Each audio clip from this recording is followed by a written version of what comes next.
1, 2, 3, start. Having heard the learned counsel for the parties, the court finds that the directions given by the learned single judge is in consonance with the policy framed by the Mandi Samiti.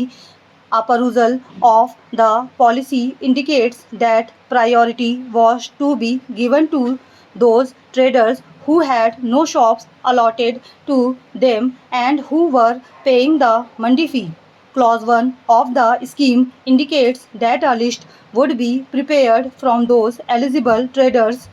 who had no shop allotted to in their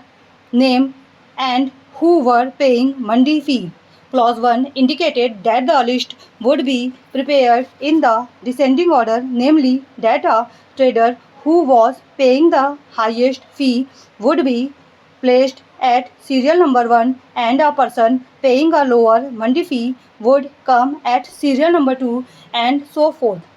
In the light of this provision, the learned single judge found that there were 147 applicants and that the total number of shops constructed were 74 in number. The learned single judge accordingly directed that the Mandi Samiti would prepare a list of those applicants who do not have a shop in the market yard either in the individual name or even as a partner of a firm. Such direction, in our view, is in consonance with the scheme framed by the Mandi Samiti, namely that the shops would be allotted to those traders who do not have a shop. The contention of the learned counsel for the appellant in Special Appeal number 272 of 2009 is consequently bereft of merit. At this stage, the contention of the learned counsel for the appellant that the Mandi Samiti has itself certified that the appellant do not have a shop and have arbitrarily been ousted from the list and therefore a direction should be issued is also bereft of merit. Such information was not before the learned single judge nor such documents could be considered in the appeal.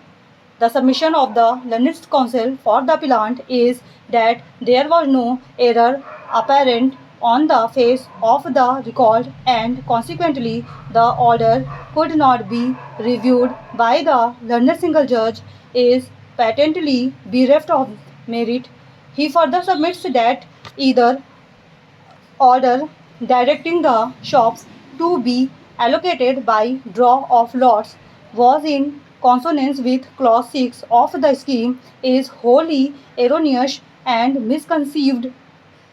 From a combined reading of clause 1 and 6 of the scheme, it is clear that the list of eligible candidates who do not have a shop in the market yard was to be prepared in the descending order on the basis of the market fee payable by such applicants. The court clarified the scheme by holding that where the number of applicants are less than or equal than the number of shops, then in such an eventuality the shops would be allocated as per their names in the list and that the use of lottery will not be for allocation of the shops but only for the choice of shop stock.